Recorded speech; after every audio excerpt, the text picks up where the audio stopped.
Rodney Collin.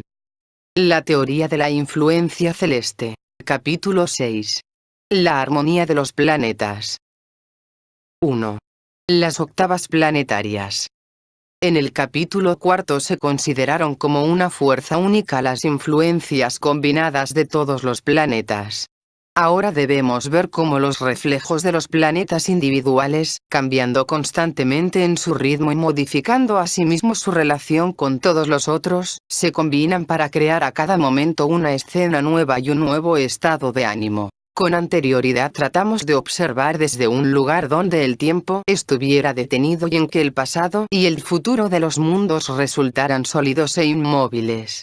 Pero cuando consideramos la influencia de los planetas sobre los hombres y en la naturaleza, volvemos al mundo de nuestra propia percepción. Y aquí la llave del entendimiento es el sentido de que todo se mueve, todo se cambia, todo se funde, se separa y se recombina, siendo todo transitorio y variable. Por ahora es el punto de vista de la Tierra el que nos concierne. Para una criatura en la superficie de la Tierra, los tiempos orbitales de los planetas que nos son familiares, aun cuando posean armonía y significación en relación con el sistema solar, carecen de cualquier significado especial.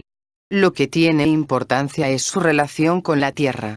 Del modo como para un observador es importante en las carreras de caballos la posición relativa que estos guardan al cruzar la meta y no sus maniobras alrededor de la pista. Supongamos que cada planeta refleja alguna influencia de naturaleza e intensidad constantes, por ejemplo, el magnetismo.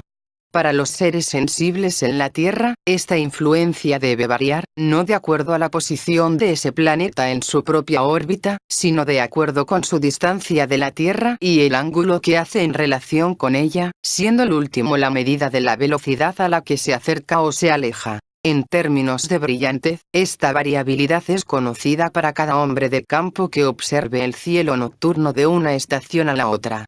Venus y Júpiter varían en brillantez una magnitud estelar completa, 2,5 veces, mientras que Marte es 50 veces más brillante en un tiempo que en otro. El efecto del magnetismo varía en forma parecida. Por tanto, la periodicidad de la influencia de un planeta sobre la Tierra debe seguir el tiempo que le sea necesario para regresar a la misma posición relativa. Como vimos en un capítulo anterior, todos los fenómenos de la naturaleza son producto de tres fuerzas: Sol, planetas, Tierra. Tomando como punto de partida el momento en que el Sol, la Tierra y un planeta dado se encuentran en línea recta, el ciclo del planeta será el tiempo que transcurra antes de que tal conjunción ocurra nuevamente.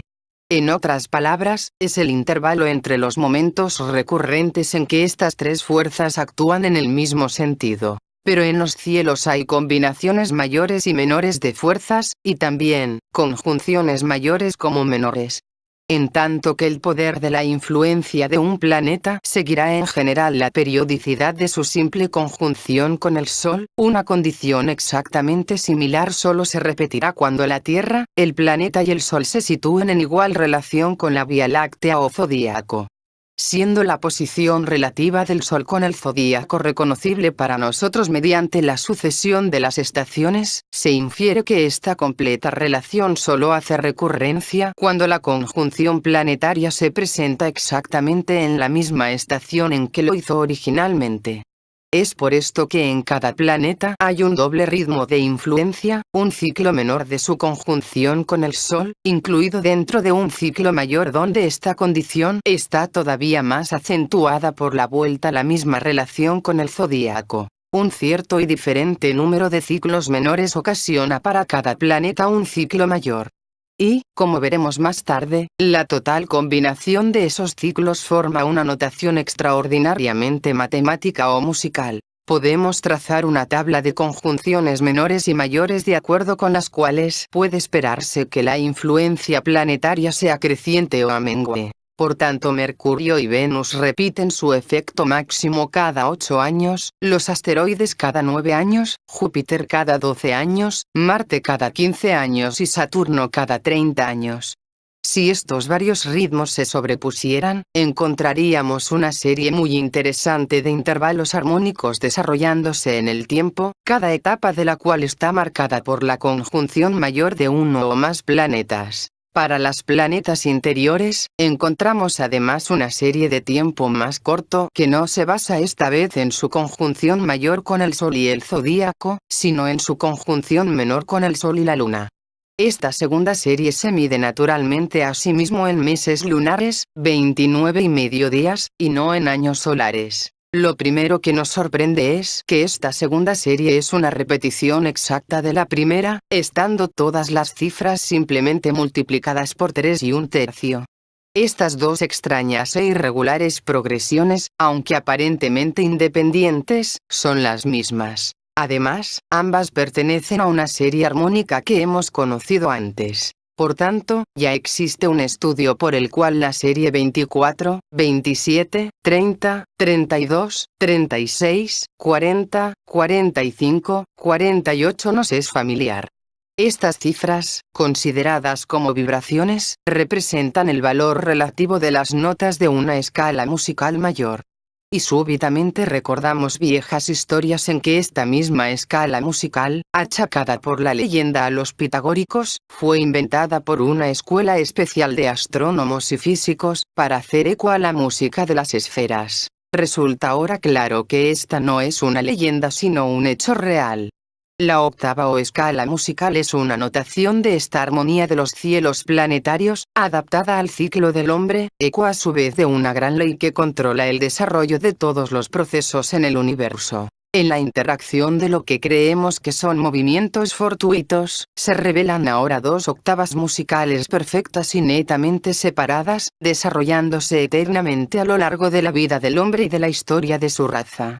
Más aún, si recordamos y aplicamos el inmenso factor que deslinda el tiempo y percepción humanas del tiempo y percepción del Sol, encontramos que esta armonía planetaria debe afectar a esa sensación divina como la música audible afecta al hombre.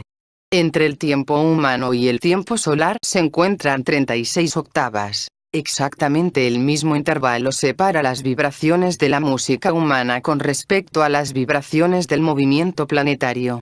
Literalmente, los movimientos de los planetas crean música para el Sol. 2. La significación de la armonía. Lo que hemos tratado de formular hasta ahora es la recurrencia periódica del ciclo total de la influencia de cada planeta, y la relación de estos ciclos entre sí. Sin embargo, dentro de su ciclo, la influencia de cada planeta se desarrolla y mengua en una forma muy individual. Hemos visto ya que esta variación puede medirse de dos modos, por medio de la cambiante distancia entre el planeta y la Tierra, y por medio de sus variables velocidades en relación con la Tierra. El grado de su posible distancia depende principalmente de la cercanía de su órbita, porque mientras pase más cerca de la Tierra, mayor será el contraste entre su conjunción y su oposición. Anotamos un efecto de esto en las fluctuaciones de brillantez, que para el vecino Marte varía 50 veces, mientras que el distante Júpiter es solo 2,5 veces más brillante en su aproximación mayor que en su mayor lejanía. Pero puesto que los planetas interiores no brillan en proporción directa a su distancia, debido al efecto de las fases, la luz por sí sola es una medida dudosa de influencia. Como dijimos anteriormente, la verdadera influencia de los planetas sobre la Tierra es casi con certeza de naturaleza magnética, y la fuerza magnética varía en proporción directa a la carga del magneto y en proporción inversa al cuadrado de su distancia. Si suponemos que la carga del planeta es proporcional a su masa multiplicada por su velocidad orbitaria, podemos entonces hacer algunos cálculos interesantes acerca de la influencia magnética relativa de los diferentes planetas sobre la Tierra y las variaciones de su influencia. Si, por ejemplo, tomamos la influencia magnética de la Luna sobre la Tierra estimada en unos 5.000 amperios, entonces la influencia media de Júpiter sería de cerca de 900 amperios, de Venus 600 amperios, de Marte 60 amperios, de Saturno 40 amperios y de Mercurio 20 amperios.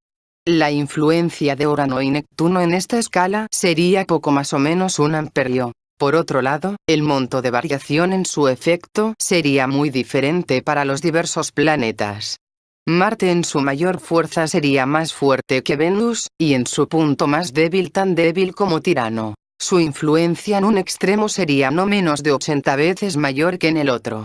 La influencia de Saturno, sin embargo, variaría solamente hasta el doble, mientras que las de Urano y Neptuno permanecerían prácticamente constantes. Ahora bien, el hombre está constituida de manera que registra contrastes y cambios de toda especie, en tanto que las condiciones constantes pasan desapercibidas.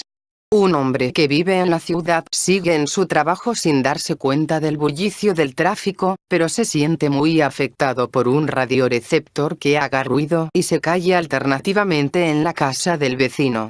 Así que es de esperar que la influencia perturbadora de Marte y Venus alcance notablemente a la humanidad, en tanto que quede más o menos al margen de la de Saturno, Urano y Neptuno, aunque estas últimas pueden ser más fuertes y saludables. Esta no es cuestión de efecto real, sino de prestar atención.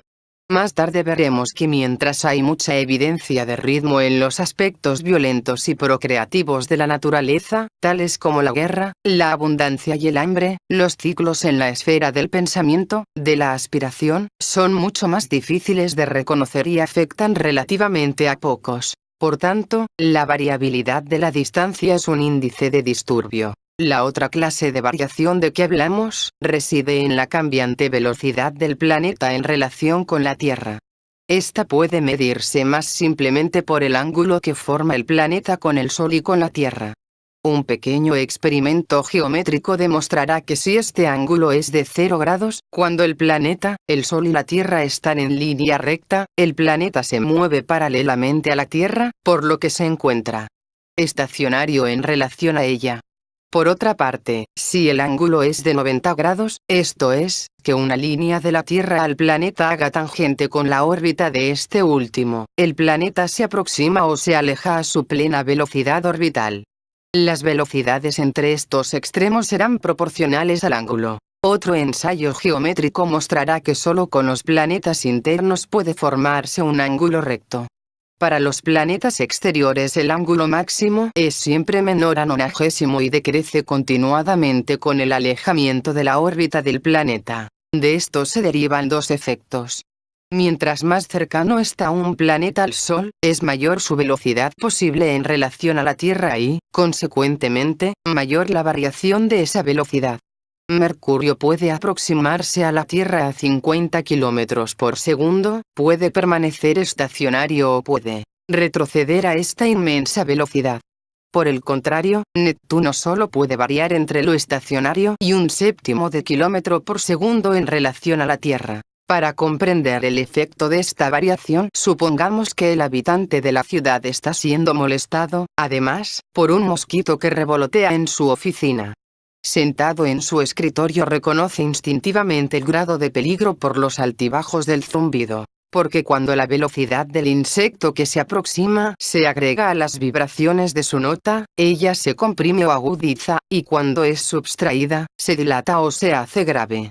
De este modo Mercurio cambiará el tono de su nota fundamental y podemos considerar el efecto inquietante y nervioso producido por el zumbido del mosquito como un indicio de la influencia de este planeta. Sí, entonces, como nuestras deducciones eléctricas parecieron demostrar, cada planeta emite una cierta nota o energía transformada para un propósito determinado, esta nota o energía estará sujeta a dos variaciones dentro de su ciclo. Primero, habrá una vibración de volumen dependiente de la distancia. Segundo, habrá una variación de tono, dependiente de la velocidad relativa. Marte y Venus tienen la variación más amplia de volumen. Mercurio y Venus tienen la variación más amplia de tono. Mientras que tanto en tono como en volumen los planetas más exteriores permanecen constantes, sonando con un bajo sostenido que hace fondo a la armonía general. Todavía debe tomarse en cuenta otra variación. Si comparamos las cifras de conjunciones citadas antes con efemérides astronómicas de posiciones planetarias, encontramos que no coinciden exactamente. Cada planta avanza con adelanto o atraso infinitesimal. Después de 8 años, Venus llega a su mayor conjunción con un adelanto de 2 días y cuarto. Marte gana 26 días en su ciclo de 15 años, en tanto que Júpiter pierde 5 días en 12 años y Saturno 8 y un tercio en 30. Si fueran relojes, no sería muy estimada su exactitud. Marte, el menos preciso, se adelantaría 7 minutos por día. Venus adelantaría también 1 minuto y Saturno se atrasaría 1, pero Urano estaría casi a tiempo por solo 3 segundos. Por tanto, aparte de los cambios de tono debidos a la relatividad, cada planeta de por sí suena imperceptiblemente bajo o agudo. Sin embargo, esta sola imperfección parece significativa. Porque nada en la naturaleza es inmutablemente exacto. Y mientras que la ley de octavas tiene validez para un esquema muy amplio, para la vasta mayoría, siempre queda un resquicio, una puerta de salida dejada para la excepción y el cambio. Sin esto, el cosmos sería de una rigidez espantable y férrea. Pero debido a que está vivo, tiene un margen de elasticidad. El margen permitido es pequeño, como el que dista entre el pianista que toca con comprensión y arrebato y otro que toca con perfección mecánica. Pero en ese 10 milésimo de segundo de diferencia, mucho puede acontecer en otra escala. Esta armonía siempre cambiante de ritmo planetario enseña 2 lecciones. Primero, que la historia siempre se repite a sí misma, y segundo, que la historia nunca se repite.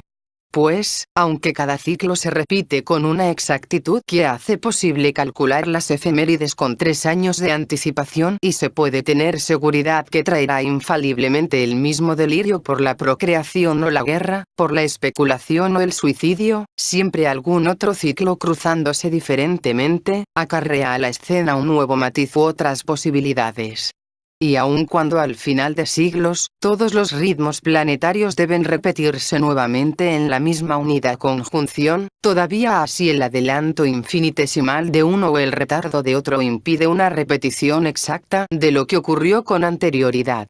En tanto que todavía por encima de esto, todo el sistema solar se situará en una relación diferente con el foco de la Vía Láctea, recibiendo de él alguna nueva influencia intangible, que como la música apenas audible que se toca fuera del escenario, podrá alterar toda la actitud del espectador hacia el juego de luces de la pantomima. Todo se repite nuevamente, y nada se repite de nuevo.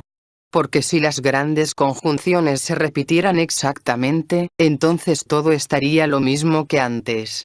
Después de 2520 años, el mismo Alejandro, enseñado por el mismo Aristóteles, conduciría a los griegos contra los persas, y cruzaría los mismos desiertos y valles, piedra por piedra, a las mismas fabulosas cortes de la India. El creador del universo no es tan simple. Quizá otro Alejandro, pero ¿de qué raza, de qué educación? Quizás otra marcha hacia Oriente, pero ¿con qué armas y con qué intenciones? Quizá otra apoteosis en Egipto, pero ¿quién desempeña el papel y cuáles son su forma y su significado? El universo es simple solo para quien dice la buena ventura. El hombre puede calcular esta probabilidad o aquella y en modo reducido y general, puede llegar a acertar. Pero no importa cuán elaborada sea su visión, el destino tiene otro factor en reserva. Los cielos siempre deben dejar abierta la salida, por la buena razón de que son infinitos. 2 cuestiones fundamentales se levantan de lo que hemos considerado. La primera concierne al modo en que puede esperarse que el desarrollo y la mengua de las influencias planetarias afectan al hombre. La segunda concierne a la verdadera significación de nuestras octavas. En primer lugar, pues, ¿qué consecuencias tiene para los seres humanos el hecho de que Júpiter brille ahora de nuevo con la misma intensidad y la misma relación con el Sol y las estrellas que hace 2 años? Conocemos por experiencia la influencia que ejerce sobre todos los seres vivientes y hasta sobre las mareas, la periodicidad de la Luna, así como la periodicidad de la Tierra, con sus concomitantes estaciones y sus efectos. No es por tanto difícil concebir que otros planetas dirijan, en nosotros, ciclos equivalentes a sus períodos de conjunción. Y, también, que estos ciclos encuentren ritmos correspondientes en ciertos órganos corpóreos, como sucede en los ovarios femeninos con el ciclo lunar. Por el momento no podemos considerar esto más que como una hipótesis. Encontraremos más pruebas en adelante. Mientras tanto, podemos imaginar sencillamente a estos mismos órganos como antenas receptoras, sintonizadas cada una en la longitud de onda de un planeta en particular y, variando por tanto, en la intensidad de su acción con la periodicidad de la influencia de los planetas. De ahí que la complejidad de la vida del hombre provenga del hecho de que todos estos ritmos diferentes se entretejen, neutralizándose, acentuándose o modificándose, y, todavía produciendo al mismo tiempo un latido combinado, que puede o no ser reconocido. Recientemente se ha hecho mucho trabajo interesante sobre el carácter cíclico de muchos fenómenos biológicos y humanos, un ritmo de 9 y 2/3 años para la fecundidad de los animales. Un ritmo de 18 años para la actividad constructiva. Un ciclo de 54 años con referencia a la manera en que el hombre emplee la energía natural y a la forma de su sociedad. Más adelante tendremos ocasión de mostrar que los ritmos mejor establecidos cuadran de hecho con ciclos planetarios. Pero, por el momento, podemos decir solamente que si existe la posibilidad de que un planeta pueda estimular a un órgano de un hombre en particular, parece indiscutible que la misma conjunción podría activar a este órgano en millones de hombres, produciendo olas de actividad o depresión en los negocios, ciclos de guerras, fluctuaciones periódicas en los índices de nacimiento, etc. Dos planetas que pasan pueden crear una cierta tensión cósmica bajo cuya influencia, y sin saberlo, parece al hombre en la Tierra que debe luchar, matarse entre sí y morir por causas heroicas durante años enteros. Si los planetas gobiernan del todo al hombre, no respetan a las personas, y uno se puede preguntar si, dado el estado general del ser del hombre, puede tener algún otro resultado una excitación universal de las glándulas de la pasión. Pero ya sea que atribuyamos o no alguna significación a estos ciclos, nos enfrentamos aún a la increíble e ineludible armonía producida por su combinación. Estas octavas perfectas y siempre cambiantes, llenan a uno de asombro tanto por la sutilidad y perfección del orden cósmico, como de maravilla por el hecho de que la percepción humana deba permanecer al margen de todo eso. Dijimos que los planetas, en su calidad de refractores o transformadores de la fuerza de vida, representan forma, color, calidad y función. Pero cada uno representa una forma y función diferentes. Y ahora vemos cómo, debido a esta ley armónica de sucesión, una forma debe dar paso a su debido tiempo a otra, una función a la siguiente. Hemos encontrado de hecho, el arquetipo para el desarrollo de todas las progresiones. Cada secuencia en tiempo y densidad, ya se trate de las notas audibles de las escalas musicales, de los colores visibles del espectro, o del crecimiento tangible de formas orgánicas, sigue esta producción de octava. Todas las progresiones y procesos sobre la Tierra traídas a la existencia por la fuerza triple de la creación, continúan y prosiguen conforme a esta ley de influencias sucesivas. Si la secuencia de los planetas en su vasta marcha a través del tiempo, produce las notas de octavas interminables, podemos estar seguros que las mismas cuanta de luz, en su viaje infinitésimo, hacen lo mismo. Todos, la naturaleza, el hombre, el insecto y la célula, se mueven a tiempo y viven su existencia dentro de este esquema armónico. Tan inevitablemente como el tiempo avanza, esta influencia sucede a aquella, y ora uno, ora otro aspecto del hombre, o de la empresa, galvanizan la vida merced a la sucesión rítmica. Así como mi sigue a re, así el amarillo debe seguir al anaranjado, el nacimiento al embarazo, y marzo arador debe estar seguido de abril germinador. Ningún poder en la Tierra puede alterar esta secuencia inevitable, ni reemplazar esta variedad por la monotonía de una sola verdad. Todas las variaciones sobre un tema se deben a ello. La vida es una idea solar. Pero la escala de seres vivientes, metales, minerales, plantas, gusano, animal y hombre, son sus formas planetarias. En cambio el metal es una idea, siendo el plomo, mercurio, oro, plata, zinc, cobre y hierro sus variaciones planetarias. Y, como lo vemos desde nuestra octava, cada variación tiene su hora. Es por esta razón que el hombre, atento para sus propios propósitos a perpetuar una nota o una faceta de entendimiento, está destinado a la desilusión. Por esta razón los procesos que él inicia, cambian de naturaleza ante sus manos y ojos.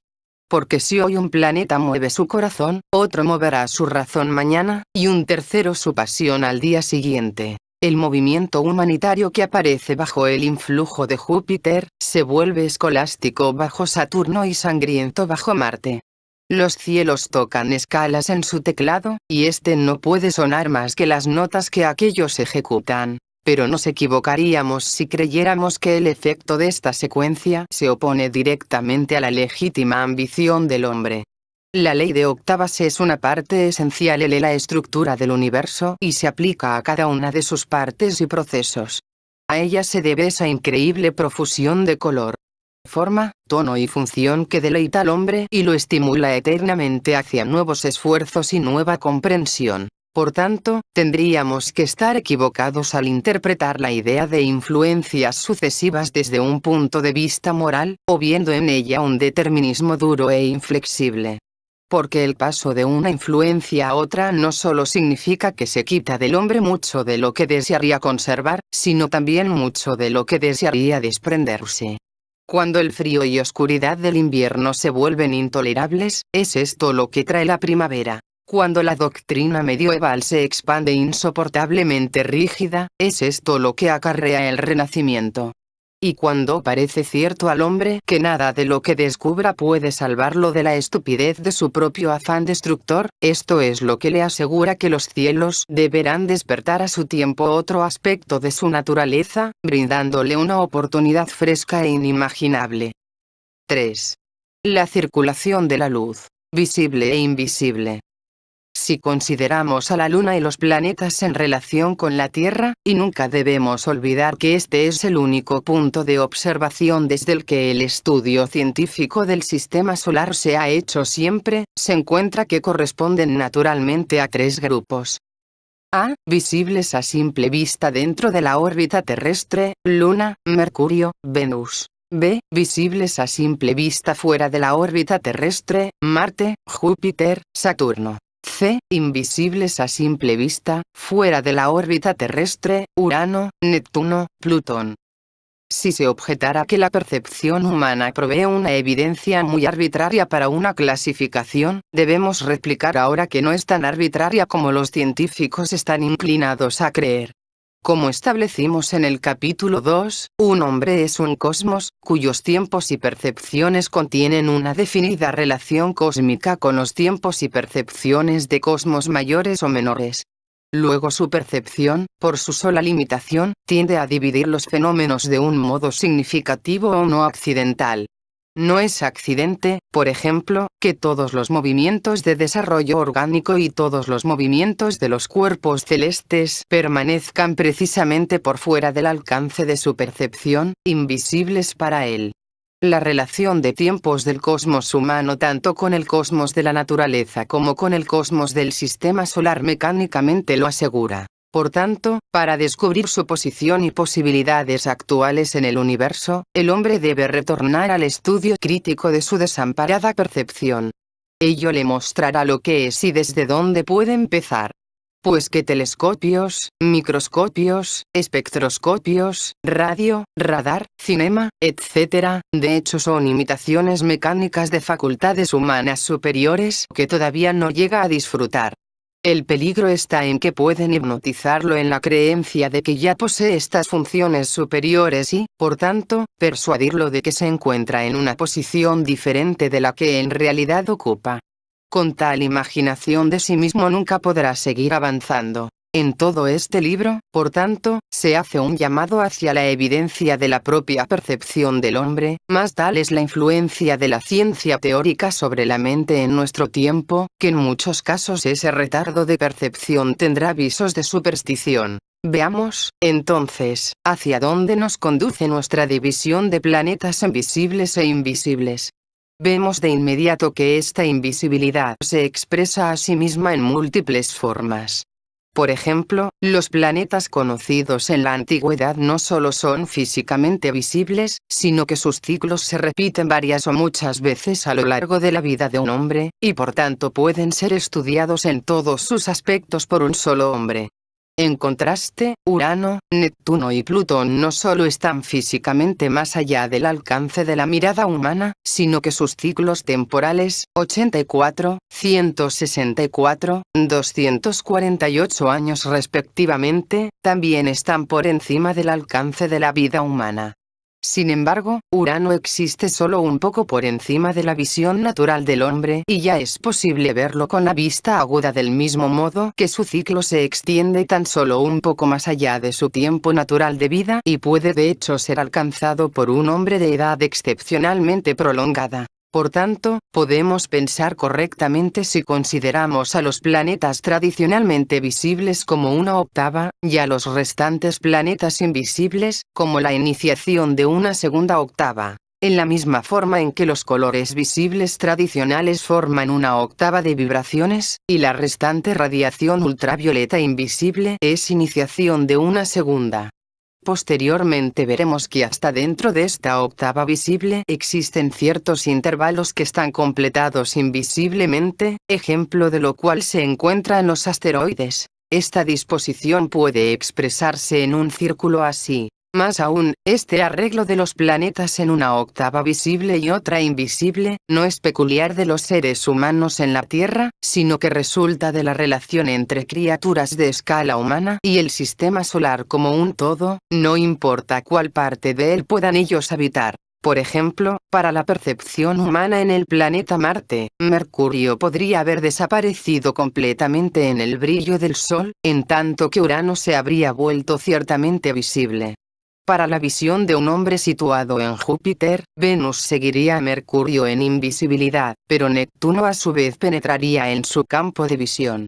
Por tanto, para los seres cósmicos en la escala del hombre, serían probablemente visibles en cualquier parte del universo 5 planetas y un satélite o satélites. El resto sería invisible. Así que, después de todo, nuestro círculo aparece como un diagrama generalmente aplicable, en el que de cualquier manera los puntos individuales tendrían diferente significación desde el punto de vista de otros planetas. Por tanto, en el cielo de cada uno de los planetas serían visibles 7 cuerpos mayores o series de cuerpos, y solo 7, Sol, satélites, y otros 5 planetas.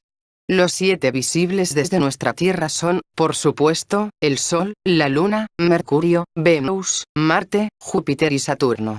Entre estos existe una circulación de luz.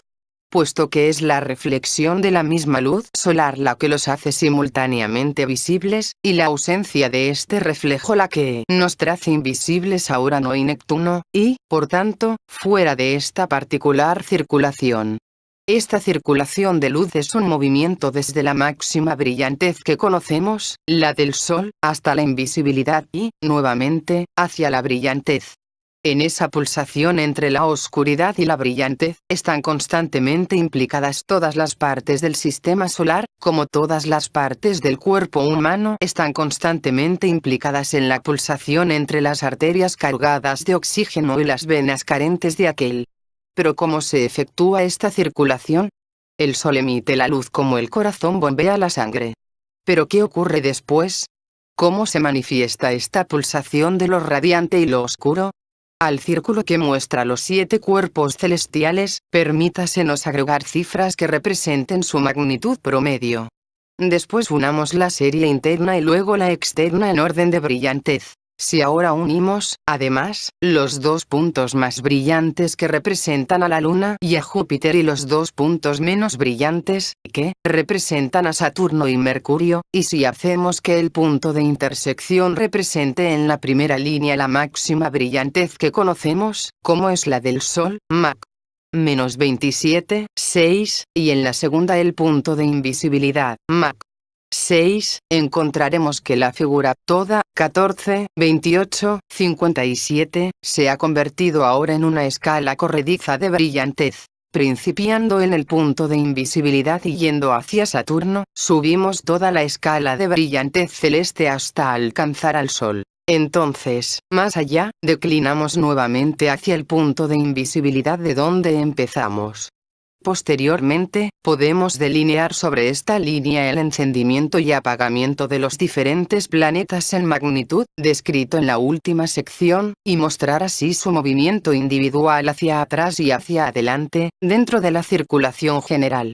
Y, finalmente, podemos ver en la intersección de las dos líneas cómo la máxima brillantez en una línea coincide con la invisibilidad en la otra. Es decir, cómo todos los planetas deben desaparecer de la vista en su conjunción con el Sol. La misma figura también indica, si podemos leerla, la dirección del desarrollo de cada uno de los planetas. Vemos, por ejemplo, cómo Mercurio se mueve hasta una invisibilidad creada por la brillantez del Sol, mientras que Saturno emerge de una invisibilidad creada por la distancia. Vemos cómo Júpiter se desarrolla por sí hacia la radiación de un Sol, en tanto que la Luna es un vástago reciente de tal radiación. De hecho, esta extraña cifra, 1, 4, 2, 8, 5, 7, puede explicarnos una infinidad de cosas, porque en ella hemos tropezado con una curiosidad matemática que oculta en realidad una de las leyes fundamentales del universo. Cuando la unidad se divide entre 7, este decimal recurrente resulta 0,142857. Y cuando un cosmos completo se divide entre su principio de vida y sus 6 funciones, es precisamente la secuencia de este número la que representa la relación entre ellos. Si, por ejemplo, consideramos que el decimal está compuesto de 6 cantidades separadas, así: .1, .04, .002, .0008, .00005, .00007. Entonces tenemos una serie que parece representar la masa relativa de los órganos que controlan las varias funciones en un cosmos. Es esta secuencia la que explica la extraordinaria variación en masa, que monta hasta cientos de miles de veces, entre las glándulas que controlan al cuerpo, aunque parecen jugar papeles aproximadamente iguales. En el sistema solar explica la misma extraordinaria variación en masa de los principales cuerpos celestes, desde Júpiter, 0,001 de la masa del Sol, y Saturno, 0,0003, hasta los mayores satélites, que promedian solamente 0,00007. Y mediante ella podemos ver cómo la masa total de planetas, asteroides, lunas y cometas que componen el todo, está infinitamente dividida. Sin embargo, en el presente estudiamos esta cifra como un símbolo de la circulación de la luz dentro del sistema solar.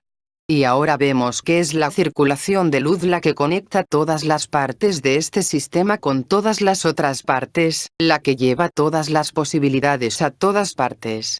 Exactamente como la circulación de la sangre une todos los órganos del cuerpo humano y hace de ese cuerpo un sólido, en lugar de un armazón vacía. O la circulación del habla conecta diferentes tipos y hace de ellos un grupo en lugar de un número de individuos aislados, así la circulación de la luz hace del sistema solar un sólido, en vez de una colección de esferas remotas e independientes. Precisamente porque es un sólido así, ninguna parte está separada de ninguna otra y el todo es accesible a aquel que pueda descubrir el secreto.